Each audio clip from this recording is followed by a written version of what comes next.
How is the knob now? Mended. Yeah. That's good. And it's bigger than it was before as well, which is quite handy.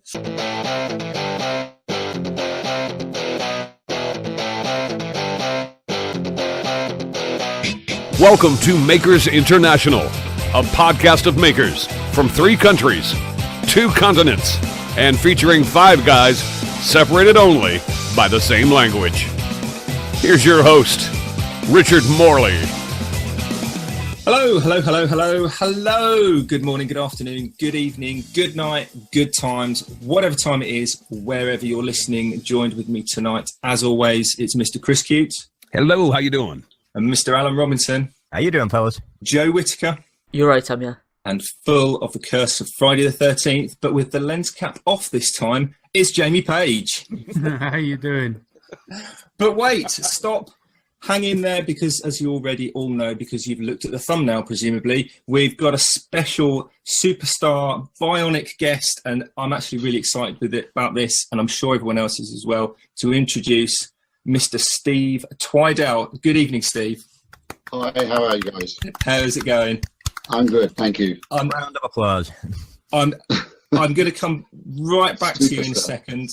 I'm genuinely psyched, because I don't actually know you that well, but I really do, because I've seen your videos, and I think you might be some kind of relation to Joe here, because some of the things that you've turned. I'll be back in just a second. Let me just thank all our normal commenters and whatnot, and give you a little time to have a little word with yourself as to what you may have let yourself in for. But let's just thank the people that have been communicating with us on social media. So first of all, we've got Stephen's 8x6 workshop, Robert, Prepare the Butcher's Apron, Zik, something, I apologise and totally got that wrong. Over on YouTube, we've got Jim Dockrell, Turning Works, Rob's Woodshop, Sharp Edge Woodworking, Shogun Jimmy, Ian Hay, and then on SoundCloud, Jason McGinn, and I love this username because I just love the way SoundCloud does this. It's user 68043666.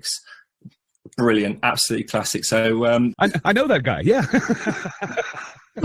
I think he's related to user 68043667, isn't he? Yeah, but he's a cousin of 48. Yeah, if you remember. Right, gotcha. It is an actual real person, because there was a proper avatar on that. But I'd genuinely love to know actually who that is, whether they've got a channel and what their real names are, rather than the SoundCloud thing. So as I said, don't forget you can rate us, iTunes, and all the rest of it. We love hearing from you people, and any of our social media platforms, just use the hashtag MIPodcast or hashtag Makers International Podcast. Right, Steve, let's talk to you. Tonight's show is all about you. The light is shining on you. So who would like to kick off with question, topic, proposal for Steve? Is anyone? Well, let me jump in there, Richard. I think it's probably appropriate to start with the origin stories. When did you get started? How young were you? Did you start with your parents? All that good stuff. How did I start? I started probably at the age of 6, when I first got my father's hammer put into my hand, and he said, "There's some nails, there's a bit of 2x4, and there's a saw. Go and make something, and just be quiet and leave me alone with it." So off I went into the shed and started making stuff. And I came in with what I thought was an aeroplane, which was a lump of 2x4 with some nails hammered into it. He said, "That's a great," rather than saying that's a piece of wood with nails in it, he said, "Do you know what, Steve? That's the best aeroplane I've ever seen made in my life. Well done. Now go and make a better one." And that's where it started. And that was how my father was with me. You're doing great, but you can do better. Sounds like a fantastic father. I noticed you said 2x4, not 4x2. Where are you located again? I'm in Ireland. Come on, give me a break. Okay, so in Ireland they say 2x4, but in England they say 4x2. Yeah, that's right. Yeah, we get it right. Fantastic. My family must be from Ireland. I'm confused already. It's a 4x2 by 2x4. 400 mil by 50 mil. Oh, you had to ruin it. Joe. That's only in Wolverhampton. But it's not. It's only 95 by 47. True that. Yeah, it's not. That's not real measurements. There's no accuracy in those modern day measurements. So from there, I went to work with my father every summer holiday, every break I got from school. I was hooked side to my dad and into the van. Off we went doing jobs. He was a plumbing and heating engineer in the UK. You were a plumber as well, were you not? I was, yeah. That's where that comes in. Yeah. Yeah, so I did all that, and then it came to me leaving school and making the big decision of what I wanted to do. I wanted to be a carpenter. Always wanted to be a carpenter from the very first day of walking into wood shop in school and getting that smell of cut wood and the sound of the machinery and the dust everywhere. Just anything about it was just amazing. So I wanted to be a carpenter, but because I was a teenager, I took the lazy route out, and my dad already had a business. So I said, it'd be a lot easier to do what I know. I'm already near enough qualified with all the experience I've had. And I just went in an apprenticeship with Dad, and then spent the next however many years till 2006, I think it was, hating the job I was in. Just despised every part of plumbing, heating, and anything to do with the building trade. So it was that hate for that job that got you into it now? Yeah, it was, the job I was doing had nothing to do with wood. And the job I was doing was dirty, smelly. It was, it destroy your body from top to bottom, because plumbing and heating and anything to do with that kind of stuff is you're on your knees, you're bent in corners, you're reaching for stuff, you're lifting heavy stuff. And I was just destroying myself. So, and that's the reason why I gave up plumbing in the end, was because I got repetitive injury in my shoulders from doing all the overhead pipe work and lifting pipes and stuff like that. And my business just went bust because I just couldn't keep it going. I left it in charge with a manager, and he just ground it into the ground. And that was the end of that. But I was glad. It was kind of, I don't know, it was a godsend. It ended, and I got better, spent a lot of time recuperating. I think about a year and a half getting my shoulders back up with physio and stuff. And I went back to school, went back to college, and I trained in special needs, which is what I'm doing now. So what are you doing now? Okay, so I'm a special needs assistant. So I work in a special needs school with all kinds of disability, but the class that I work in are children with severe autism. They're all kids from the age of 12 to 18 that have autism. And my job is to assist the teacher and the kids to reach the best they can, I suppose. You know, I can understand. I can only imagine. I'm just speaking, so just let me know if this is true now. I can only imagine that is probably one, very difficult, but number two, probably incredibly rewarding. I don't know how at the end of your day, do you come home and feel, you know, today was a good day for the most part, or that it just seems like that's a difficult job, Steve. I'm wondering what your take on that is. It's actually an interesting one, because people say, is that a difficult job? And I think any job that you thoroughly enjoy doing, and you really genuinely enjoy getting up in the morning and going doing what you're doing and then come home, I think any job like that is just simple. I think you just find it easy because it just it comes naturally. The only difficult side is seeing the suffering part of it. Now I'm in school, so I wouldn't see that much of the family side now. Now, to get to the point where I am now, I've had to work a lot of jobs to get to where I am, which was working agencies, doing home help, working in institutions and respite facilities and things like that. So I've seen every side of the job. And yes, there are really, really heartbreaking, sad times when it comes to these kids, because you see parents tearing their hair out because there's nothing there to help them. And the other side of it is, it's not, Ireland is very behind with a lot of the rest of the world, whereas Ireland have only kind of really accepted special needs in the last 20 years. You've still got the old school that would see a special needs child or adult and cross the road from them, because it's not because they're disgusted with what they see, it's because they just physically and mentally don't know how to deal with that person standing in front of them. They don't know how to react. You've got your job and everything which supports, living and all the rest of it.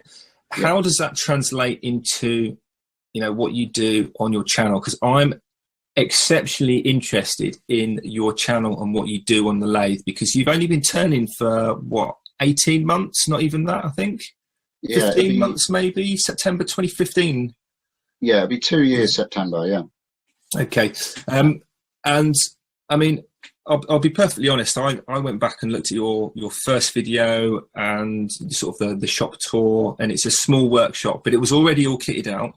Yeah. And then I watched you turn a phone and some compact discs, and it just some of the stuff that you were churning out for somebody that's been turning for such a short period of time just made me want to pack away all my tools, put them on eBay and go, no, not interested, because I'm obviously so far behind the drown curve. I mean, I thought I was getting all right on with my lathe, but you've completely shown me up. So, I mean, how is that like a natural thing? Have you actually been turning for longer? You know, how? What's your secret? I've always been artistic, so there's always been art in me. Like if we're all there, we're all in the house and told that wasn't right, get up to your room and don't come down for 2 hours and think about what you did and then come down and tell us you're sorry. Or if you don't tell us you're sorry, just stay in your room. Do you know, we've all been at that stage at home when the parents have been disappointed with something you've done and they send you to your room. Oh, yes, know that well. Yeah. So the way I deal with that is I go upstairs and we weren't a well-off family. I have 3 brothers and Dad was the only parent that was working. And like that, he had the business and it wasn't a really massively successful business. So there was very little money. And it was back in the days of the 80s when you only had the Sinclair, the Sinclair computer and the Commodore 64. And and that was only your mate next door had it and you could go and play with it every now and then. So I'd go up and I'd get a pen and paper out and I'd take down my comics and stuff like that. And I'd just start copying the cartoon characters and things onto the paper, and I soon got to realize that I have this natural ability which is absolutely fantastic. I can look at any picture and I can draw it perfectly on a piece of paper without measuring, without doing any sizing or anything like that, and I can draw it in whatever size I want. Okay. So I went from doing that to my dad said one year, he said, well, you know, you could do shop windows and things like that at Christmas time, things like that. So I started doing murals and things like that and got into the arty side of it. So I've always been creative that way. Your turning is kind of an extension of that then, in a way. It is. I can look at a piece of wood. I don't know whether many people can do it. From a lot of people that I've spoken to, as they take the wood away, it starts taking shape and it starts forming into something, and they can make something similar to what they had in their mind. But I can generally put a piece of wood on a lathe and look at it and it end up with what I've got in my head. So it transfers from, I can actually picture what I want to be on that lathe and it'll appear. And I don't know whether many people would have that. What you're basically saying is that you've switched your pencil that you used to draw characters with, and now your lathe tool is your pencil.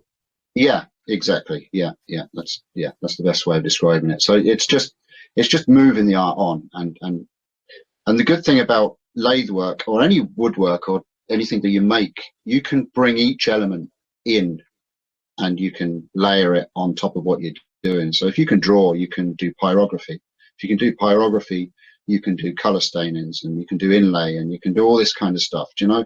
So it all kind of layers on top of each other, and it's all art at the end of the day.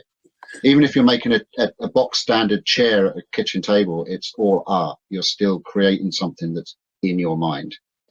I think that's the first time somebody's explained that to me in such a way that has made so much sense. Because I mean, I can't really draw. I certainly can't draw things from my head and imagination. I can have a kind of a half-hearted attempt at copying a picture out of a book or something like that. But when you start talking about the pyrography and the inlay and moving one to the other, that does make a lot of sense. And I think a lot of people are going to be able to relate to that. But where I see you and Joe making really good leaps and bounds in terms of ideas is where did you get the idea to put your phone on your lathe? And it wasn't just an old dodgy phone. That phone was on, wasn't it? Yeah, That was an actual real phone. I was waiting for it to ring. there's a big story with that phone, but basically narrowing it down is that phone was a brilliant phone, and I love that phone, except for when I had to make that one really important phone call, or when I was getting that one really important phone call, or if there was a bill that needed to be paid right now, and if you didn't pay it, you're going to be cut off, or this and that. And just as you go to do what you're going to do, that phone just went, nah, not having it. And it just stopped. And it just did it one too many times. I was in the workshop, and it was quite an important call that I was supposed to get. And I looked at the lathe, and I looked at the phone, and I just lost it. And I genuinely just hot glued it onto a block, put it on the lathe, and said, right, now you're going to die. and did it die? Did it die? It was still on, wasn't it? Steve put it on the lathe, and he took a gouge to it. He took a square carbide to it. He took a parting tool to it. He took, I think I put a roughing gouge to it. And then I thought, right, I'm going to have you now. So I took a really thin 1/4 inch gouge, and I dug it in, and it stripped it right back as if I was, it literally just shredded the screen. I had it screen facing out. Yeah. And I shredded it. I was peeling it back like you would hollow out a bowl. And I just got to the thing, and all of a sudden it just lit up. It just glowed. It was like, oh, I'm going to find heaven now, you know? And it just lit up. And I thought, oh, wow, that's cool. I'm going to turn the lights off. This looks really cool. So I turned the lights off and carried on turning it. And it was pitch dark. Yeah, it was pitch dark when I finally killed it. And it just, I must have just hit the battery then. You don't actually see it on the video, because at that point I wasn't brave enough to show people that you should do this on the lathe. And it shorted out on the battery, and the thing just exploded off the lathe and just shot into about 300 pieces across the shop. But it was fun. But it was fun. It was fun. I mean, I certainly wouldn't have the stones to do that with my phone, but I guess we've all had a moment of anger. Just you had the stones to back it up, I guess. But that was a brilliant. The downside was that I then realised, hold on, all the contacts are on that phone. So that was the penance for it, was trying to get all the names and the contacts and everything back again on the new phone. So, hey, didn't quite think it through completely. That's spur of the moment anger for you, right? Absolutely, yeah. I think everyone can relate to that for sure. Jamie, you know Steve really well. You must have a million things that you want to ask him or embarrass him with. I've got a couple of questions. The first one is, here we go. You've known Rob Sumlin quite a few years, and yes. You're both prolific turners. Let's not beat around the bush. And it's just, how did it get to be that you were both turners? Because you've known each other for such a long time. Did he start off as a turner, or was you the turner first? Or he was the turner first. His father was the turner first. I've known Rob for a lot of years. I've known Rob since we were in primary school. His first memory of me, if you were to ask him, would be me laying on a grass bank of the school field outside with 3 guys hammering into me, and me with a big bright red face on me, and them trying to make me stand up and do something, and I was just adamant that it wasn't going to happen. So I was taking this beating, and that was his first memory of me. And when all that was over, we got talking and yada, yada, yada. And from then on, we've been friends for until now, which is like 150 years or something, I think. So, lifetime friends. So his father was a wood turner, had a lovely shop and all that kind of genuine guy, and he passed away from cancer. I think it's around about 9 years ago now, 10 years ago it could be. And his shop was left there, but his dad had kind of shown him the ropes when it came to turning, and then he just picked up the tools one day and started turning. He got into it, and I then got into it. My dad died. It's just coming up on 2 years now. He died 2 years ago, and I have done and still do suffer from depression. I have done for a long time. Now, it's not the deep, dark, scary depression, but it's go away, be very quiet, leave me alone, go into a room. I don't want to know anybody. I don't want to talk to anybody. I can't deal with what's going on, and I get bad-tempered, and I needed an outlet. And he said, look, why don't you just start turning? Just do some wood turning. Just find something that you want to do. And I didn't have a lathe. I didn't have anything, but I had my noggin, and I had a few old tools that I had left over from when I was plumbing. And I converted an old Milwaukee 110 bolt drill that had forward and reverse. And I built a wooden lathe here in this shed from measurements that he was telling me over Skype and Messenger of how high the headstock and all this should be, what centers and stuff like that. And I built a lathe on out of plywood and a drill, and the head out of an old strimmer, which was the live center. Yours is one. Yeah. And I just used screwdrivers and all kinds of things, and got into it. And that's how I got into wood turning then. And it was a good way of dealing with everything that was going on in my head. And when my father passed away, then that's when the YouTube started. That's when I used YouTube to deal with that and to put myself in front of a camera. YouTube was my therapy, and YouTube still continues to be my therapy. So it's, I think even if you don't ever push upload or download it, upload it, anything like that, even if you just put a camera in front of you and you then go back and look at yourself improve each day, that's going to give you a boost in life. So if you've got a camera, I would suggest set it up and record yourself doing something on Monday, and then the following Monday record yourself doing the same thing on that Monday, and keep doing it every Monday. And then you will see that in 3 months' time, the first Monday is nothing compared to the Monday that you're doing now. That's a really good, poignant and powerful message for anybody, irrespective of the reasons you got into turning. But the fact that you went, do you know what? I want to turn stuff, so I'm going to build a lathe. I'm not going to let the fact that I haven't got a lathe, or I haven't got the outlet, or I don't know where to get a lathe from, stop me. I'm going to do it anyway. Yeah. And I wish I was more like that, and that everyone was more like, do you know what? I want to do it like Alan was it Alan that said it last week? That the whys and the why not people. Yeah, and that's a true why not moment. But those people allow me to keep doing what I'm going to do, though, because if someone comes up to me and says you can't do that, then it's going to get done. That's it. I'm going to do it. You just told me I can't do it. It's getting done tomorrow. Yeah, that's and you know what? If it's not only getting done tomorrow, it's going to be way better than I was going to make it originally. I think that's a trait we all have, and I think somewhere in our childhood we have all either been in jail because of it or something. Because if you said that, Chris, you can't do that, the first thing I'm going to do is go do that. It's like a hold my beer moment. You just got to go, okay, hold my beer, watch me. Yeah. Success born from spite. Yeah. Excellent.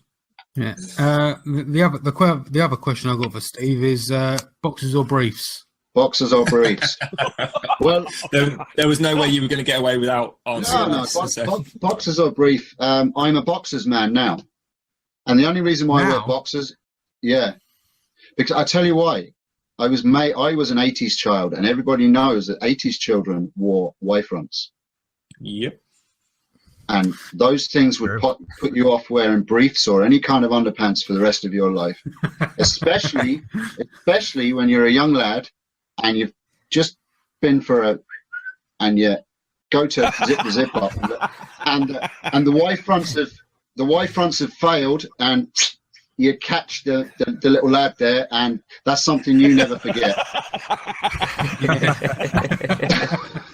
It's a natural progression from that to boxers to commando. I'm just Exactly. The question that I've been itching to ask is kind of diving back to what we've already been over. The first time I ever found Steve's channel was him turning the CDs, and that was really what stood out to me. Like, that idea would have never ever popped into my head, and I loved, like, when you showed the light, how it shines through the CDs. I think it's a brilliant effect, and it's just, now that I look at the CD, it becomes so obvious. But what actually gave you that idea? Was it just as simple as looking at them and thinking, I'll have a go at turning them, or did it develop from something else? I've probably had a million different jobs. Even when I was plumbing, I was doing different jobs. I was always trying to get away from the plumbing. And I was always doing jobs that you wouldn't necessarily need training to get away from plumbing. So I DJ'd for 6 years. I had a road show doing DJing for 6 years. And obviously for 6 years, if you're DJing, you tend to accumulate a lot of music. Just a bit. Yeah. Now, I would have started with vinyl, and then I went on to CDs, and I went into my attic one day, and I was turning. I went into my attic and I saw the big, huge boxes of CDs, and I just went, ting, they're round, and they've got a hole through the middle. I could make something with them. And so I took a big box of them down to my workshop, and I thought, what can I do? I'm just going to glue them together and see what happens. So I glued a bunch of them together just with CA glue, and I fired them on the lathe, and off I went. And I just realized that they were just shredding like I've never turned acrylic. I never have turned acrylic. I've never worked with acrylic, but I watched plenty of turners turning acrylic, and it literally just shredded like it did with acrylic, and it turned beautifully. So I thought, oh wow, that's cool. And you were getting kind of a cool effect. Now, the one you're talking about, the video you're talking about, is actually the CD cases. It's the plastic cases. Well, this was the actual CDs that I was turning. Now, the thing is with the CDs is you have to wear a respirator. You don't so much with the cases. Because there's aluminium or aluminum in in the CDs, and there's Thank also you for the translation. I appreciate it. or there's also a chemical layer across a CD, because obviously that's what they write the music onto, and when you're turning that, it is very toxic. As a lot of my subscribers have said, that I'm going to die a horrible death one day if I keep turning CDs.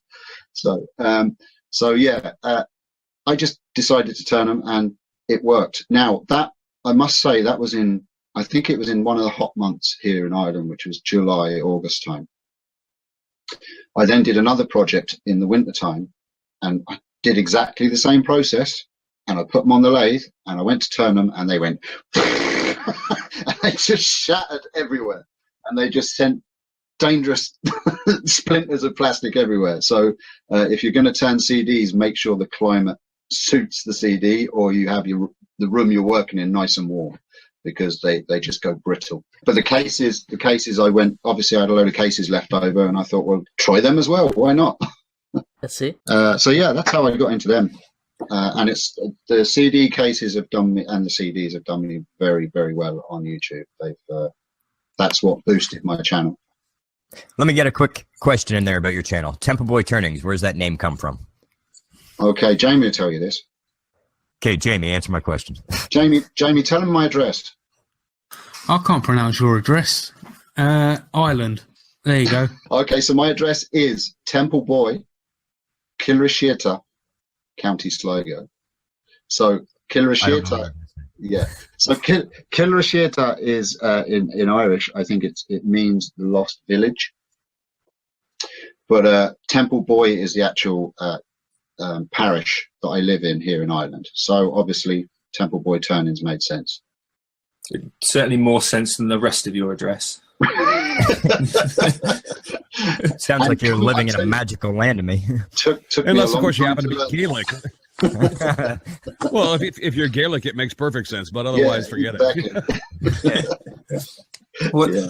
one project I really want to talk about or ask you about, Steve. One, it makes a good segue into something which I will not let you leave without talking about, regardless of how many minutes we're over, Chris. Why am I getting the grief? Because I got for anyone that doesn't know the backstory, I always get grief for talking too much, which, yeah, okay, fair play. But it always comes from Chris with 3 minutes over, 4 minutes over. It's a bit of a gag.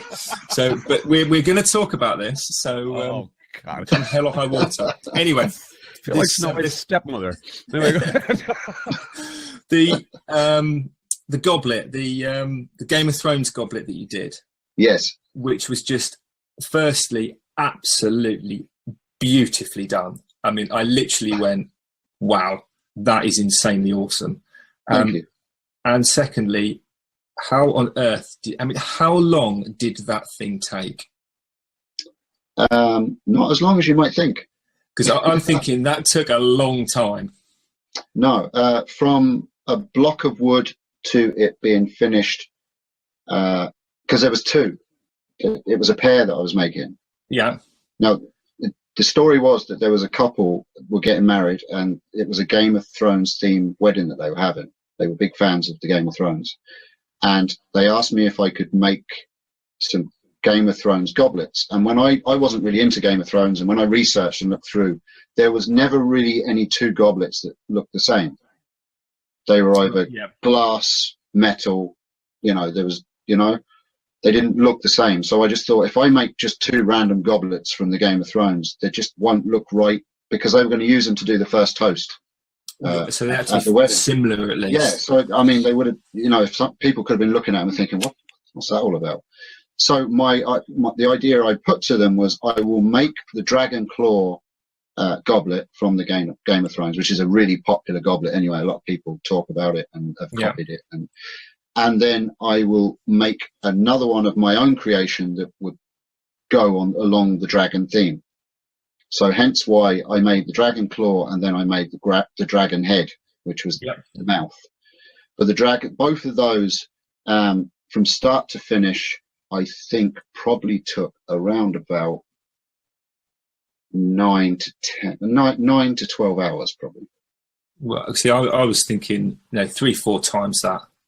With you can take a lot away very quickly with a power Dremel, or it's the biggest challenge with something like that is actually being able to. Again, we're going back to what I said at the beginning of the show, is picturing what you want to see and where you want to go. Again, it was exactly it. It took me back to sitting in that bedroom, all upset that I've upset my parents. And I've got a Game of Thrones goblet in front of me, and I wanted to copy that exactly. And I wanted to get lost in the process of making that with a little bit of twist of my own. And that's what you do. You take something and you create it. And it doesn't matter if it takes 3 weeks. As long as when you've finished it, it's awesome and you're happy with it, then that's all that matters. Now, I didn't have 3 weeks. The couple got in touch with me something like 3 weeks before they were getting married. So, but and then the dragon head. Then I was just inspired. Once I got that one right and I nailed that, I knew I could do the next one, and I just went with it. Yeah, and you absolutely nailed that. And with just thanks. Not just the shape and the wood side of it, but the way you finished it, and then the glass that you used inside that. And that was where I was going to go, because years ago I tried to turn a wine glass from a wine glass, when you just turn the stem and you cut it off like you did for the goblet, and it's just you turn that wooden bit. And I actually gave those to a friend of mine as I think they were going to be a raffle prize for I think it was a Macmillan charity auction that they were having at the time, where she worked. Okay. Yeah. And this brings me to where I want to go with this, because firstly, for anyone listening, go and find Steve's video on the Game of Thrones, because that is just insanely, just amazing, that video. Awesome. But also, you're doing a charity thing at the moment, aren't you? I am. We are. I'm not. There's a lot of people. Yeah. Well, you're the sort of the point of contact and the inspiration and the organizer of this, because I'm certainly involved. Thank you, and I think Jamie is, and Alan is as well. As am I. As is Chris. Joe, are you? I'm letting the side down. I'm very sorry. Joe, what happened? Joe. Got flights to sort out and everything. Sorry. Joe's going to buy all the pieces at auction. That's what he's yeah, do. put me down. We could use Joe as our courier. Yeah. Yes, I like that idea. Cut down on the postage. So tell us and everyone out there that have got no idea what I'm babbling on about with this this enterprise of yours. Make It Matter is the name of. I'm calling it a campaign because at the moment it's a campaign. I've always wanted to start a charity and had something to do with organising and building a charity, but creating a charity is really, really scary, and there is so much legal documentation, a legal side to it. You can't create a charity on your own. There has to be a committee and a board and and it keeps going and going and going, and then that is just huge expense as well, and it's none of which I have. So a campaign I am setting it out to be is where I can then raise money for charities. It's a lot easier doing it that way. So essentially you're a hub for the donations to go to the existing charities. Exactly. And because I'm in the place and the position I'm in, I can do that. Hence why the name Make It Matter. There are how many makers in the world? Talented, unbelievable people in the world. And my train of thought was, I bet every one of you, if I was to ask you, do you have a piece that you've completed and finished that you have on the shelf and you're always looking at it thinking, I really should give that away, or I should donate it somewhere or whatever, you know, and they're just gathering dust. They're beautiful pieces, or they're not quite finished and they just need maybe another hour spending on it. I think probably 90% of makers have probably got pieces just up on a shelf somewhere that they could just give away. So my train of thought was, make it matter, make something, and the thing that you've made, you can actually make it matter. You can give it away and raise money for somebody that really needs it.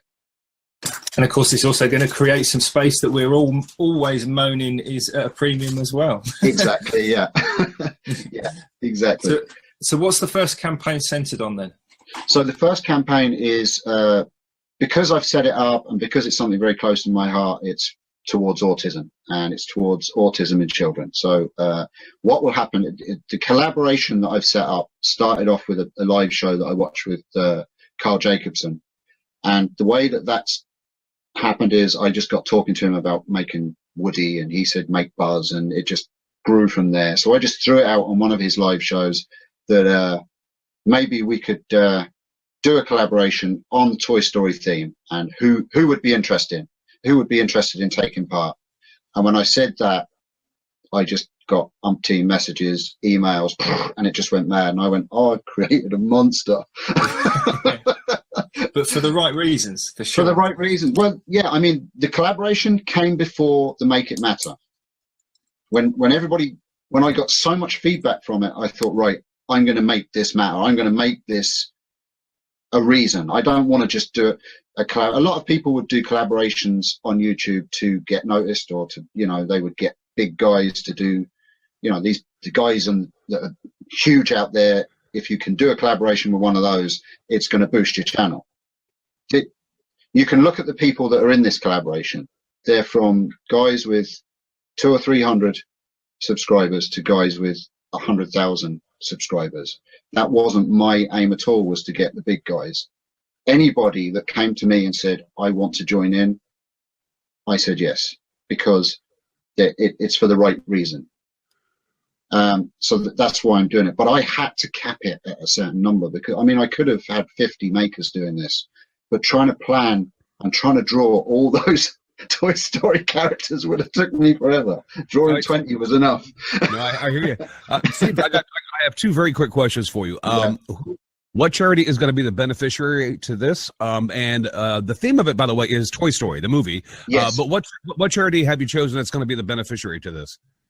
Any charity across the world that has something to do with autism of children. So what I'm going to do is that the makers that are in the collaboration are from all over the world.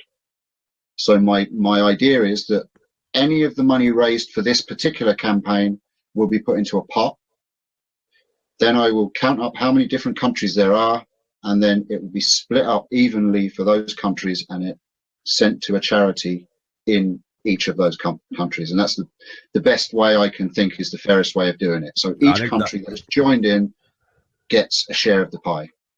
That's awesome. And it's obviously a cause that's near and dear to your heart. My second question was, because I know you wanted to start this, this isn't going to be the only collaboration type thing that you're going to be doing throughout the year. You do plan on doing others under the Make It Matter header, do you not? Yes. In fact, I've already started organizing the next one.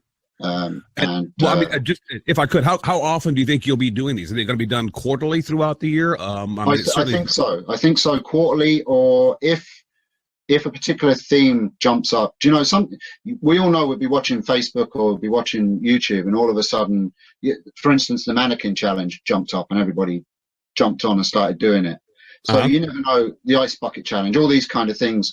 So if something jumps up in the maker community, then I'll jump on board and say, listen, guys, it would be a good idea if maybe we don't just do this for recognition of channels and fun. Can we make it matter? And can we raise money to do it? So that I'll be looking out for anything that happens like that. And I would hope that anybody that has an idea, please come to me and say, listen, what about this idea? And it's got huge potential because there are so many makers out there. And every maker that I spoke to so far said, yeah, I'm in, no problem at all, whatever you need. And that's the maker community. It's unbelievable. And of course, you don't actually need to be part of the collaboration to donate anything either. Yeah, no, exactly. Yeah, I've got people. I've set up a web page. It's makersmakingithappen.com. If you go over there, there's a donation button as well. So you don't even have to make anything. If you want to contribute towards the cause, there's a donate button there, and you can put any sum of money on there and donate it, and it goes into the pot. And again, it will be allocated. You can't donate unless you put your email address and details, so I will know what country you are from. So that's the best way of doing it. And then if you want to donate a piece, the rules are there. I didn't want 1,000 bowls turning up on my front door and me having to ship them out, because that would be all the money made would be spent on shipping. So the way I do it is, if you do want to donate a piece, there are options on the webpage you can choose. Yes, I'm willing to ship it across the world and pay for it, no problem. No, I can't afford it. So in that case, when their piece is sold, a percentage will be taken off the cost of it for shipping. Or there's an option, you can ship it in your own country, or you can be called. I can contact you and we can discuss shipping. So there's all different options that you can choose. So you donate a piece and you agree to how it's going to be shipped. And then I don't touch the actual piece, and it just goes from the maker to the winning bidder. That makes it a much more charitable thing as well, then, because like you say, logistically it speeds things up. Financially, it makes the bulk of the money go to where it's actually supposed to be going, rather than to the postman. So I think you've spotted that ahead of time. There's obviously a lot of thoughts gone into that, which is absolutely amazing. But, just to let you know, Steve, I actually now know what I'm making, because I said yes, and for about a fortnight I had no clue what I was going to do, how I was going to do it. I just said yes, I'll do it, and then I'll just worry about how I'm going to do it, hopefully between now and the deadline. So we're going in the right trajectory on that. So good. There's actually some questions here that have been pinged in from actual real people that presumably are listening to this. So I think I'd be sort of, fair play to ask them if they are listening. If that's all right with you, a couple of questions I've got here, and hopefully the other guys have picked some up as well. So first and foremost, and this is a turning related question, Dave Kappa-Sandon has asked, what grind do you use on the bowl gouge? any grind that feels comfortable with you. I will never, ever, ever, as long as I live, tell a turner, a new turner or old turner, what grind to use on a bowl gouge or any of their turning tools. The only thing I would suggest is go and buy a bowl gouge and try it. And if it works for you, then sharpen it to that angle and that degree and work away with it. If it doesn't work for you, do a bit of study and grind it a slight. You can take material away, right? Quite easily. Yep. But you can't add material back on. Okay? So do it in stages. Take a little bit of the grind off, try it. Take a bit of the grind off, try it. And then get a grind that's right for you, because wood turning is all about stance and the way that you present the tool to the piece. If you're a 6'4" guy, you're going to present that tool to a piece of wood completely different to a 3'2" nothing guy standing at a lathe. Don't say it, Jamie. Don't say it. Don't even go there. You know what? I actually looked at your thumbnail then, Chris. And I think that is why carbide has sold so well in turning as well, because carbide could be held at an angle to suit most turners as a starting tool, whereas traditional tools scare turners because they don't know how to present the tool. But it is literally all about practice, practice, practice, practice. Listen to your peers, watch your peers, and learn from your peers. But the only thing with a grind is you can go off and you can spend €250 on a gouge with a certain grind on it, and you can do the same with a screwdriver that's been run on a band sander. Yeah, I mean that's a fair point actually. I mean, I've seen people using open-ended spanners as tenon tools and things like that, and you think, yeah, it's just a piece of hard steel with an edge on it. It's not a. I have a bowl here. You won't be able to see it, but I mean, you guys can see it. I have a bowl here. This was the very first bowl I turned, and I turned that on the drill lathe. Okay, and it took me 4 hours to turn it, and I turned it with a sharpened screwdriver, an old rusty wood chisel, and a tire wrench that I'd sharpened the end of that I'd ground out the end.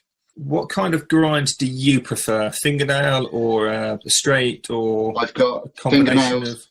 I've got fingernails. I've got straight. I've got grinds of my own that I couldn't even describe to someone to grind it. That just does a particular job. It all depends. Most of mine, I think, are 30 degrees. A lot of the bowl gouges are 30 degrees that I use. So, but like I say, I'd never tell anyone what to use, because some of the ones I've bought and gone with, I just catch after catch after catch, and that kicks you in the gut. That makes you think that you're never going to get this. You're never going to get this. But if you're willing to stick with it and play with that grind, you'll cut the wood like butter once you get that grind to suit you. Yeah, I mean, that's potentially that question is a 1 or 2 word answer, and I've deliberately kind of carried on dragging that information out because I knew that you'd have more to say than one or the other. If somebody's out there looking to start turning, or they've maybe got a little bit of self-doubt, as I certainly have looking at your videos, there's so much confidence and inspiration and willingness from you for people to succeed, and that's absolutely fantastic. But are you doing the UKIWS show this year? I'm organising it. One of the organisers of it. Last year was very successful. Joe himself was there last year. Yes, it was brilliant. Great event. Scary moment last year when that literally started with a guy called Mike Walt. He's a big wood turner in the wood turning community. Yeah. He said, "Hi lads, do you want to meet up sometime for a pie and a pint in a pub somewhere in the UK?" He invented the Coventry goblet, didn't he? He did. He did. I have the Coventry goblet at home. I don't think he realises that, but I do have the Coventry goblet. And it went to a huge symposium in Coventry. It's happening again July 15th and 16th in Coventry, and tickets are for sale on at UKIWS.co.uk. Head over there and buy a ticket. I'm hoping to go because I know that it's at the Rico Centre, isn't it? No. Or is it? Ask Joe that. He was heading there last year. Exactly. I did. I made that mistake myself. No, it's in the Hilton Hotel in Coventry. Right, I know the Hilton because I have actually stayed there. Yeah.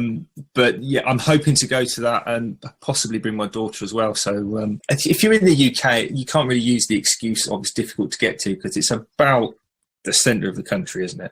That's why we chose that. Yeah, we chose that. We chose that area because it's just easy to get to from anywhere you're coming from. Jamie's used to being sent to Coventry anyway, so yeah. Weekly. I'll keep my mouth shut. That's a change. This came as a question from Stephen Watson, and I know we're pretty much on the hour now, so Joe's going to have an absolute headache editing all this out. Yeah, thanks for that, Richard. But sorry guys, we only get really one hit a guest coming in, and I want to get every last ounce of information out of Steve, because chances are he's never going to come on the show again after tonight. He won't want to. He'd be like, no, I'm busy. I'll come on with exceptions, Jamie. It's all right, Joe. Just edit Steve out.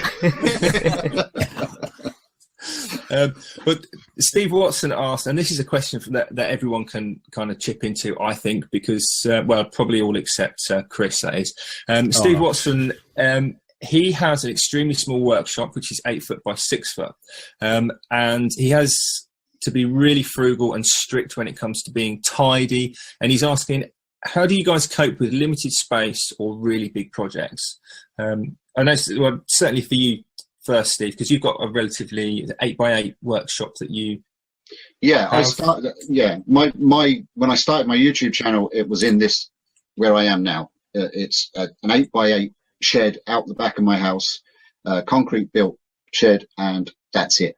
So I started there, and yes, I had no tools to start with, as I said, and then I slowly build up, and then you go down the rabbit hole of I'll buy this and I'll buy that and I'll buy this, and then you start realizing, well, I've got no room to put this tool that I've just bought in. So the best thing that I did was, now it's all been taken out now because I've moved since. I had flip top counters, so on pivots. So you had a tool at the top, tool at the bottom, and you could flip rotate it on the counter. So you're making as much area on one particular counter as you can, and then easily removable tools from them as well. So literally just get the screw gun, take 2 screws out and remove the tool, and you can jump another one on it. And storage. But I think the main thing that you need to get used to, if you're not a tidy person, is just keeping your area clean. As soon as you finish the job, clean up, put everything back again, and then when you come into that shed, you're going to be happy. There's nothing worse than walking into a workshop or into a really, especially a small area, and going, oh, it's just an instant downer, and that takes your mind away from what you want to do. It takes your mind away from the goal. If you walk into a small workshop and it's in a mess, you instantly want to just turn around and say, I'll do it tomorrow. And that takes the enjoyment out of your hobby. So I think the biggest important thing is keep it tidy and in order, and storage is the biggest thing. Anyone else want to throw? Yeah, I've gone from a 10x8 shed into a 12x8 shed. And I get asked this question quite a lot, and the main thing that I always recommend is everything that's possible to be made portable, make it portable, stick it on casters. You can rearrange your workshop whenever you need to incorporate larger projects, and if it's going to be a much larger project, your tools could be moved outside, weather permitting of course. But another thing, like kind of a motto that I have to live my life by, is it's not how big it is, it's what you do with it. So make the most of what you got. Don't be jealous of others. Crack on with it. We're still talking about your workshop, right? Workshop. Thank you, Jamie, Joe. you want to chime in on that? I'm saying nothing. I like this new Jamie. Not after that. I like this new Jamie. What'd you do with the old one? I know Steve will twist everything I say, so I'm saying nothing. Damn straight I will. Magic. So what are you watching? What do you watch? We've all been blowing smoke in your direction. So what have you been watching or watching on YouTube? Well, I don't watch any of you because you're rubbish, but I mediocre at best.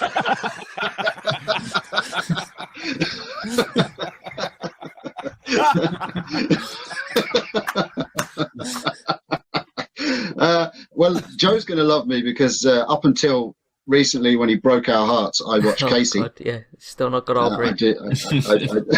He broke our hearts. I watch all the regulars, the Mike Waltz and the Carl Jacobsons and the Martin Saban-Smiths and all the guys that are well known out there. But whenever a new channel pops up, I like to jump in and give them a chance. And if they're making, let's face it, making videos is a scary thing. And when you make mistakes, it's always good. I'm the sort of person that would be honest to someone, even if they say, right, don't ever come back to my channel again and say that because you've just mortified me. It's safer and it's kinder to give them the truth than to say, oh, you've done a great job there, because you're not doing a great job. You're going to hurt yourself, or you're going to do something really bad to the machinery you're using. If you can learn from this video and the next 100 videos you can do it right, then I'd rather tell them the right way to do it, because people were telling me how to do it right when I was learning, and that's part of what I do, you know. So anybody new coming on, I'd like to give them a chance. And then I like, most of the people I watch are all the trolls. If someone trolls me, I go instantly over to their channel and see what they're doing, because it's funny. Generally, Funny they're as not doing anything. Yeah, it's funny as hell, some of the things they're doing. Good stuff. Well, what are you working on at the moment then? Anything that's likely to be coming out in the future? I'm working on Buzz Lightyear. Oh, nice. So I'm making Buzz Lightyear, but I'm trying to. What I was experimenting with today was trying to make the arms move. So you've all had an action man, or if Jamie's case, you had a Barbie doll. Okay, do you know how? A Barbie doll. Sorry. Yeah. Do you know when you? Do you remember, Jamie, when you used to get your Barbie doll, you'd pull the arms and legs off? No, I had Cindy. Oh yeah, well, same thing. It's a doll. You pull the arms and legs off, and they're a ball joint. So on the leg, it's a ball, and in the body, it's just a joint, and you click them in. So that's what I'm trying to come up with. I kind of got there today with making an actual wooden ball joint where the arm clicks into the socket and it will actually move. So that's what I'm working on at the moment. Yeah, I can't wait, because that's coming out on the 28th. 28th, yeah, because you're all nearly finished, aren't you? Yeah, I am. I've finished the design in my head.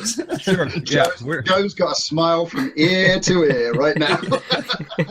I'll stick it to my godsend. I'm leaving that 6,000 miles behind me. I haven't even got wood. So what's everyone else working on and watching at the moment? Who wants to kick off the shout outs for what they're watching? Well, I'm actually been watching, going back and watching a few of Nighthawk's videos from Wacky Woodworks. So I've been going through some of his videos, and one of my favourite ones he done was the one called The Light Picture. I don't know if any of you guys have seen it. He actually made a frame and things like that. He put a picture on it and then drilled holes for it where there were lights. It was like a water scene, and just put LEDs through it. And like a battery pack, LED strips and things like that, and it actually gave off a really, really nice effect. So yeah, that really was. That was cool. Yeah, it was came out really, really nice. And not only that, he also does royalty-free music as well. So yeah, Nighthawk. Definitely one to watch for people that are putting music on their videos as well. Yeah, absolutely. Excellent. And what are you working on? Anything good? What am I working on? Well, in 2 words, because Alan looks like he's going to fall asleep in a second. I did do a maple bowl with like a fiery kind of effect on it, but as Chad I look pointed forward to that video. no video, or it didn't happen. And I was like, yeah, thanks for that. So it was due to be a video, but you can see it on the on my Instagram if you're interested. I saw some just like that in, where was it? Was it? Martin Saban Smith was the inspiration behind it. No, I was going to say BHS or something like that. They had like loads of them on the shelf. So you definitely turned that, yeah? You definitely did turn that. Yeah, I definitely turned it, yeah. What about you, Alan? Oh, I'm working on. I spent all day yesterday making baby gates. I made 4 baby gates out of 3 2x4s. My youngest daughter is just started walking, and she's just motoring. You should see her move. But the worst of it is, she can get up the stairs, and it's a big flight of stairs. And my wife accidentally fell asleep and woke up in terror, running around looking for a lost baby, and there she was 3/4 of the way up the stairs. So she wanted to go buy baby gates, and I'm like, they're like $50 a piece, and you want 3 of these? Let's go buy a couple of 2x4s. Go over to the dollar store, but 2x4, 6 or 8 rubber stoppers, and I whipped them all up in one day. No video, sorry. But what am I watching? Shogun Jimmy, James Jacob. He's doing a Valentine's Day contest, I guess you want to call it. Good for the 15th of next month. He's got a lot of great prizes. It's a great channel altogether. You guys want to join into that collaboration? Check out the footnotes below. Go on over, check out his channel, and get into it. You got plenty of time still. You want to make something beautiful for your significant other? Go for it. He's got a great channel. I've got, you know what, this is going to be, here's a change of pace. I've got a lot of things in the works that I'm actually currently working on. My first priority is Steve's Make It Matter collaboration, because I heard about that, and I went, man, I got to get involved, but what better way to get involved into a collaboration than to do a collaboration with somebody else? So there's got to be a collaboration within the collaboration. Jason McGinn and myself are teaming up, and we're going to try to replicate the Toy Story logo, so that somebody in the end of the day will be able to have the Toy Story logo and be able to hang it up on their wall. We're gonna do it all out of really natural, nice hardwood. So that's what I'm in your neck of the woods, Richard. I'm still contemplating how we're getting this done, but it's going to happen. It's going to happen, and it will happen on time. I swear, Steve. I swear. But I was just scribbled on a piece of paper, but it'll be there. Yeah, exactly. It looks great right here, but we'll see. You're recording this, right, Joe? So it's evidence. Yeah? That's it. I've got evidence. But will it be hanging on the wall, or it would be a cutting board? Jamie, I don't know what you would do with it. Most normal people would put it on a wall. The guy I've been watching today is Mike Fulton, and God bless him, he just got out of hospital. And Mike, I'm glad you're feeling better. And he's back out in his shop already. So thumbs up on that. So Mike's on the road to recovery. But he's out in the shop making a homemade disc sander, and he just released part 1 of that on Sunday. So if you haven't checked that out, that's a very cool project. You can make your own homemade disc sander. That's what Mike Fulton's doing. So Mike Fulton's my guy this week. Talking of breaking news and health matters, before we go and find out what Joe's up to, I think Jamie had an announcement. Is that right, Jamie? Yes, I certainly do. Drum roll? Yes. Can I get a drum roll? I was speaking to our good friend Sterling Davis the other day, or yesterday, and he was given a full bill of health, and he'll be back in his shop no time. So awesome. We'll be hoping to be in more That stuff is awesome any day soon.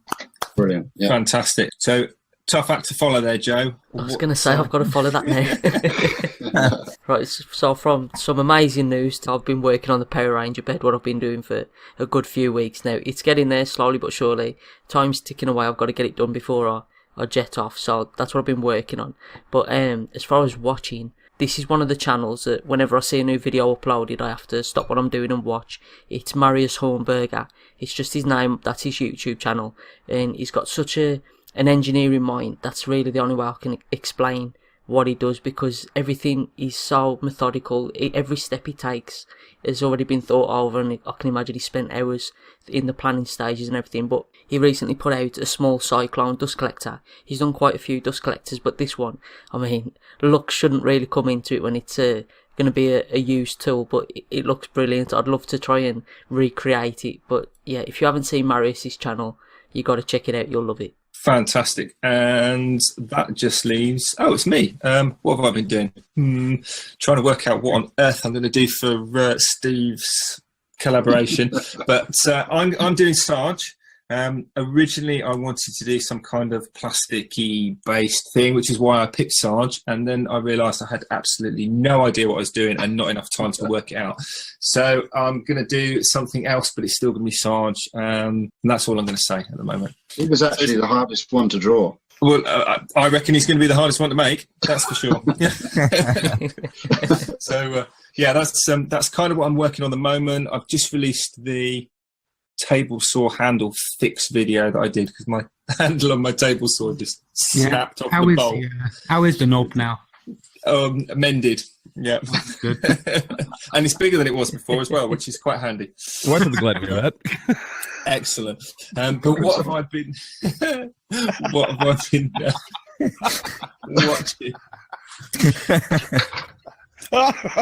Play safe, children. Stephen's 8x6 workshop. I'm going to block you out, try and ignore you, keep with the plan. I wasn't aware of this. Is a relatively new channel by all accounts, about the 400-500 subscriber mark. But Stephen's got a tiny little 8-foot by 6-foot workshop. He's the guy that asked the question about the small space, Steve. And I'm not joking, that his first video, the one I saw, was a shop tour.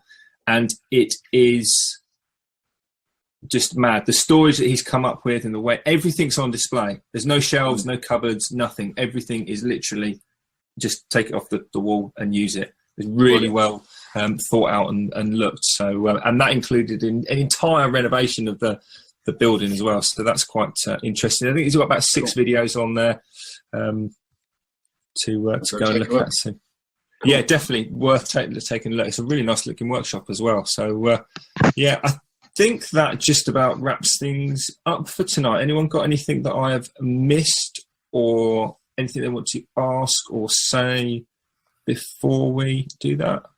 Joe's not going, no, shut up. No, we're about a good half an hour over, so say goodbye, Richard. All right, okay. Can't I stay out for another 5 minutes? No, your tea's done, come on. Tea's done, all right. Go to your room. Excellent. Well, genuinely, Steve, thanks for coming on tonight because it's been absolutely awesome. Really, I've had a blast. Where can people find you and all your information? Okay, so Templeboy Turnings on YouTube, Templeboy Turnings on Facebook. Anywhere you type in Templeboy Turnings, I should appear. Instagram, Facebook, Twitter, everywhere. I also have a webpage, templeboyturnings.com. Excellent. Wicked. So go and check those out. Find Steve, give him a hit, like, follow thing, whatever. And what about you, Chris? Where can we find you? Oh, simple enough. Chris Cute on YouTube. Make the First Cut on Facebook. That's it. Cool. Alan? Instagram, Facebook, YouTube, Under the Woodworking Junkie. Jamie? You can find me on YouTube at JP Woodwork and Twitter and Instagram at JP_Woodwork. Excellent. And last but not least, make it quick, Joe, because we're running out of time. Average Joe's Joinery, YouTube, Facebook, Twitter, Average Joe's Photography on Instagram. Well, that was quick. That was quick. Excellent. So thanks for listening, everyone. Make sure you go and subscribe to any and all of us and check the little alert as well. So you definitely get the new content that's coming out on all these channels when it's released. I've been Rick Morley. You can find me at brainfizz.uk and under my name on YouTube. Once again, thanks for coming, Steve. It's been awesome. And thanks for having me. It's been brilliant. Thank you. It really has. So thanks to all of you for listening, and we'll be back next time. Have a great week, everybody. See you next week. See you guys. Have a 7 days. Have a week.